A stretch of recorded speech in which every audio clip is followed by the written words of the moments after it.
المنظور بتاعنا كلنا كمان او بشخصي انا في كل مجتمعات بتاع جنوب السودان لازم يكون في تجمعات زي ناس يقعدوا سوا ناس يشاوروا سوا. مرات انا لو عندي مشكله انا بقول له دكتور والله يا اخي والله حصل لي كده الموضوع ده بيحلو كيف. الناس تتشاور.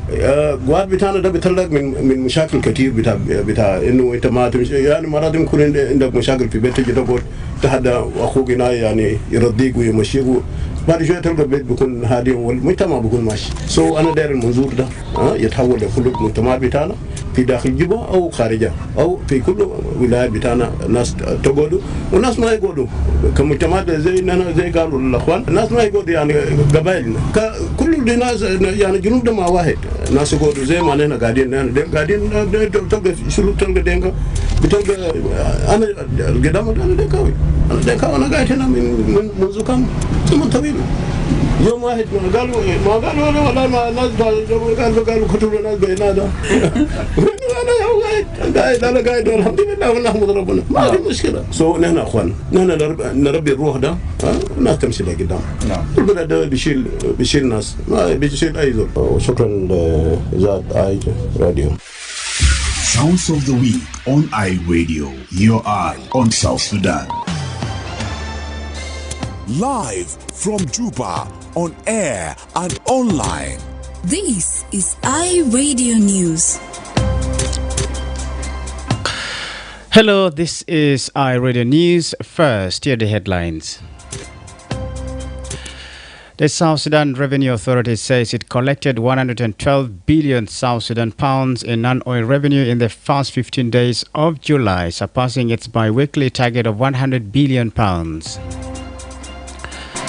The governor of the Bank of South Sudan has disclosed an urgent plan to print more currency to address the ongoing liquidity crisis affecting government salary payments. And the Minister of Information in the Abyei administrative area has confirmed that 2 police officers were killed and 2 suspects injured following an armed attack by members of the Sudanese Masriya tribe at Amet Market. This is stories and more coming to in this news bulletin with me, Lasuba Memo. And now the news in detail. The South Sudan Revenue Authority says it collected 112 billion South Sudan pounds in non-oil revenue in the first 15 days of July, surpassing its bi-weekly target of 100 billion pounds. The Commissioner General Simon Akwe attributed the increase in collection to staff commitment and reforms within the institution. Speaking to reporters this morning, Akwe stated that revenue figures have shown consistent growth since January. He added that the July figures reflect the dedication of revenue officers across the country. Its staff are motivated, staff are having a zeal to be able to help their country, and they have managed to collect what is required to be collected. The target we set, was at least to collect in every 15 days 100 billion SSP every 15 days. And in the month of July, this month, we managed to collect 112 billion in 15 days, which surpassed our target of 100 billion. But that is not the only target we wanted. We wanted to increase our collections. And this collection and the increase in collection means launching this institute here. Be able to train the staff and to train all the members of the Revenue Authority and also the public to benefit from it as well. He said that while the July figures are encouraging, the authority sees them as only a minimal step toward achieving domestic revenue stability. Akwe said the SSRA plans to boost tax administration by launching a training institute for staff and implementing measures to prevent double taxation, a persistent problem facing businesses in the country. He disclosed that a proposed Tax Procedure Act is underway to clarify the division of tax collection responsibilities between the national, state, and local governments. The bill aims to ensure that businesses are taxed only once and reduce conflicts between different tax collecting bodies. According to Akwe, the SSRA is mandated to collect taxes from registered international companies, corporate local businesses, and entities licensed by the South Sudan Relief and Rehabilitation Commission. He stated that under the proposed bill, smaller businesses, shops fall under state and local authorities. Akwe is now calling for continued support from the government, the public and the media to help the SSRA increase domestic revenue and reduce reliance on external funding. The governor of the Bank of South Sudan has disclosed an urgent plan to print more currency to address the ongoing liquidity crisis affecting government salary payments. Dr. Addis Ababa Otho revealed this before the Finance and Economic Planning Committee of the Transitional National Legislative Assembly in Juba yesterday. He stated that in the short term, the move is aimed at meeting the current high demand for liquidity. Dr. Addis Ababa, however, said the financial institution is also exploring medium and long-term strategies to tackle the issue sustainably. A peace committee headed by the first deputy governor has been formed to explore lasting solutions for cash and currency management. He also mentioned that the central bank is leading efforts to develop a new national payment strategy. We're able to explain to the committee a range of a way to address this situation that include policies, and having set a committee that is actually working right now on researching the best practices around the region and the world, and be able to generate a recommendation that will form the basis for the way forward. Meanwhile, Michael Ayuen, chairperson of the Finance Committee, confirmed that a range of policy options is being explored. He said the committee is currently researching best practices both regionally and globally to generate recommendations that will guide the way forward.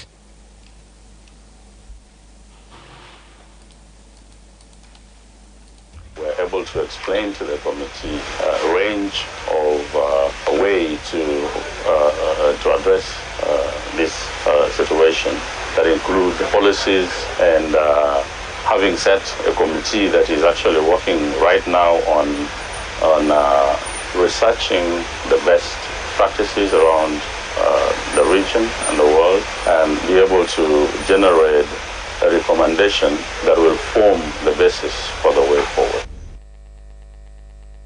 The two officials spoke on the state television SSBC yesterday. The discussions come amid growing concerns over delayed salary payments and the weakening of the national currency. The Minister of Information in the Abyei administrative area has confirmed that 2 police officers were killed and 2 suspects injured following an armed attack by members of the Sudanese Mesria tribe at Amet Market. According to Johanna Cole, the incident occurred at approximately 1 a.m. on Tuesday when 3 armed men from the Mesria tribe stormed a community police post located within Amet Market. The attackers arrived on a motorcycle, posing as individuals handing over a suspect. When officers at the station responded to their approach, the assailants opened fire, killing 2 policemen on the spot. The gunmen went on to injure 2 other detainees, a man and a woman who were being held in custody before freeing a 3rd detainee arrested the previous day on suspicion of motorcycle theft. The attackers then fled the scene with the freed individual. In response, the local security committee ordered the immediate close of Amet Market until further notice, citing the need to restore public safety and allow for a thorough investigation. Yona Akol spoke to iRadio earlier today.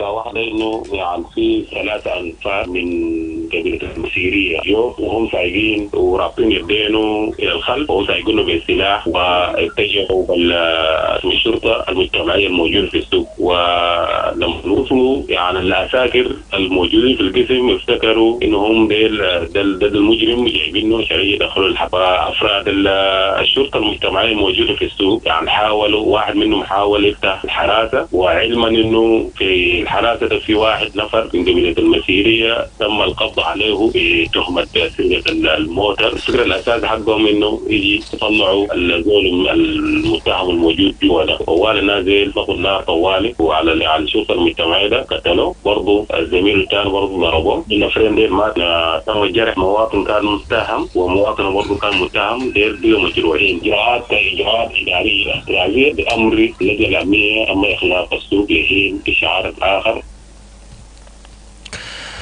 This is iRadio News. The United Nations World Food Programme says it resumed vital river convoys along the White Nile River months after armed conflict in Upper Nile made these river corridors inaccessible. WFP says on 16th of July, a major river convoy departed Bor carrying 1,380 metric tons of food aid and essential relief items, marking the first humanitarian shipment via the Nile in months. Armed conflict had previously made these river corridors inaccessible, forcing aid organizations to rely on costly airdrops to reach isolated areas. The renewed access comes amid a dire funding shortfall that threatens to cut off life-saving aid to millions of South Sudanese. With nearly half the population accounting for 7.7 million people is facing severe food insecurity. WFP warns that unless more funding is secured urgently, its operations could be scaled back, leaving the most vulnerable without support. Carl Skau, WFP Deputy Executive Director and Chief Operating Officer, said, and I quote, "River access is a game changer for humanitarian delivery in South Sudan. It allows us to move larger volumes of food faster and more cost effectively to people in desperate need." End quote. Fighting in the Upper Nile region has displaced tens of thousands since March, cut off road access and driven 32,000 people into the IPC level hunger, the most extreme classification where famine is imminent. WFP said it has already reached over 2 million people with emergency food assistance this year, including 300,000 affected by escalating conflict in Upper Nile state. However, officials warn that these grains are fragile as the organization is facing a severe funding gap, threatening to halt aid deliveries just as the humanitarian needs are spiking due to regional conflict and climate shocks. It is estimated that more than 1.2 million people have fled into South Sudan from neighboring Sudan since April 2023, many arriving hungry, malnourished, and traumatized. Meanwhile, 2.3 million children across the country are at risk of acute malnutrition, many of them in hard-to-reach conflict zones and flood-affected areas. Despite the challenges, the resumption of river convoys has saved lives. In counties like Uror and Jonglei State, consistent aid delivery has already helped lift communities out of catastrophic hunger. But without additional funding and continued access, WFP said the progress could quickly unravel. Scouts said, as peace opens up access, we must seize these windows of opportunity. Without urgent support, we risk losing the momentum and the lives saved through years of humanitarian work. The head of the UN mission in South Sudan in WOW has urged the South Sudanese government to step up and take responsibility for local development support and service delivery, citing a sharp decline in international support. Sam Mahmouri spoke to the press yesterday in WOW Town during the handover of the State Human Rights Commission office. He said communities are facing tough times due to global resource shortages. He added, and I quote, "It is high time for national institutions to step in and ensure continuity of services, especially in human rights protection. As we go forward, resources and funding will continue to decrease. The Commission should become the champion of human rights in the state and build public confidence that violations will be addressed fairly and promptly." End quote. Mahmouri said that some services previously provided by the international community must now be assumed by relevant institutions in South Sudan. He advised the State Human Rights Commission to fully assume responsibility for all activities previously handled by the UN Human Rights Division and local human rights defenders. He stressed that the state rights body positioned itself as the lead protector of rights for the people of the state. Meanwhile, the head of UNMISS and WOW field office reaffirmed UNMISS commitment to support the commission by strengthening its capacity where necessary. Before the international news, the Secretary General of the South Sudan National Olympic Committee says plans are underway to raise funds and revive inter-school competition across the country before the end of the year. Speaking to members of the South Sudanese delegation participating in the first edition of the African School Games in Algeria, Tong Chor Malek Deran called for a joint effort by national and international partners. Deran specifically mentioned organizations such as the Japan International Cooperation Agency, the UN Mission in South Sudan, the Korean Mission, as well as the South Sudan government and the Olympic Committee to make the initiative a success.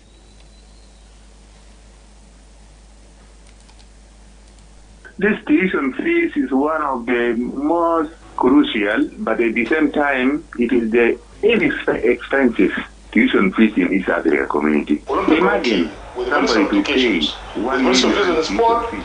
And the governors of the states. The announcement comes as South Sudan prepares to compete in athletics, boxing and basketball at the African School Games taking place in Algiers, Algeria from July 26 to August 5, 2025.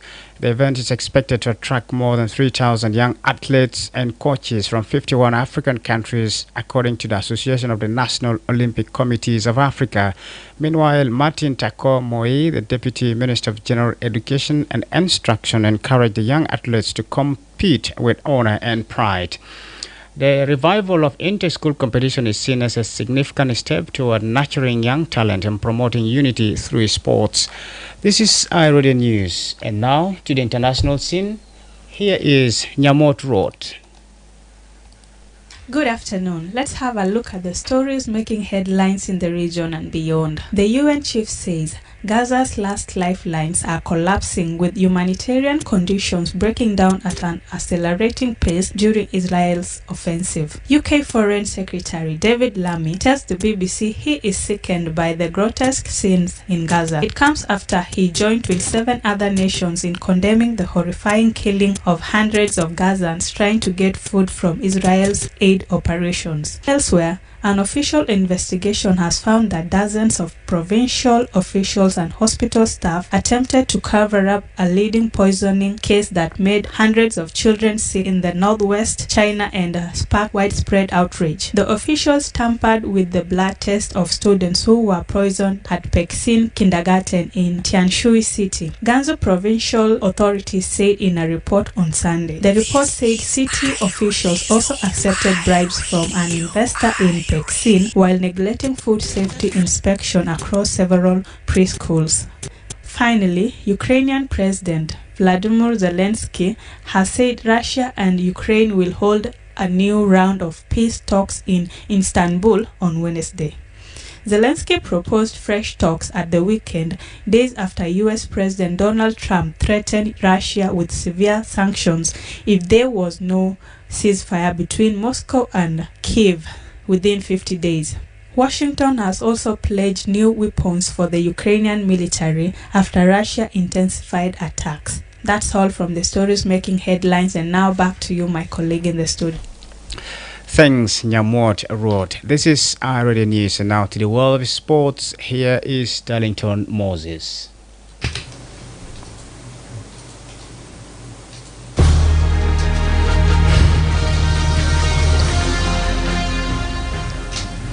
Let's turn to sport. In the semi-finals of the 2024 Women's African Cup of Nations WAFCON in Morocco today, Nigeria will face defending champion South Africa, while Ghana will take on the host Morocco.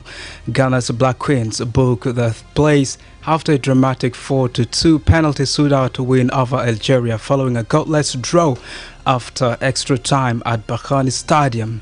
Meanwhile, South Africa's Banyana kept their title defense hopes alive with a 4-1 victory on penalties against Senegal at the Hunior Stadium after a 0-0 stalemate. The semi-final classes promise high drama as 4 African powerhouses battle for a place in the final. Manchester United forward Marcus Rashford has passed a medical test at Barcelona before his loan move. A 27-year-old arrived in Catalonia on Sunday night after getting permission from the United to complete the formalities of a move. The England international was met with Barcelona manager Hansi Flick and sporting director Deco at the training ground on Monday morning. Barcelona have agreed to cover Rashford's wages for the durations of his season-long loan after he accepted a 25% pay cut, saving United about 14 million euros. The deal, which is for an initial 12 months, includes an option to buy for a 30.3 million United States dollars, which is approximately 35 million euros. Seven-time Grand Slam winner Venus Williams has celebrated victory in the last 16 of the women's doubles at the Washington Open after 16 months away from tennis. The 45-year-old former world number one, who accepted a wild card for the tournament, had not completed since the Miami Open in March 2024 and last won at the Cincinnati Open in August 2023. Williams and fellow American Hailey Baptiste beat Eugenie Bouchard and Clevie Ngauno 6-3, 6-1. She will face another American, Peyton Stearns, in the first round of the singles competitions on Tuesday. This is iRadio Sport News, and back to you, Lasuba Memo. Thanks, Darrington.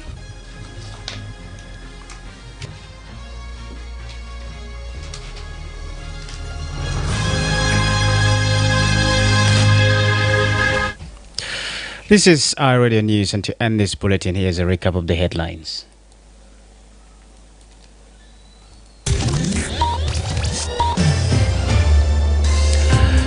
The South Sudan Revenue Authority says it collected 112 billion South Sudan pounds in non-oil revenue in the first 15 days of July, surpassing its bi-weekly target of 100 billion pounds.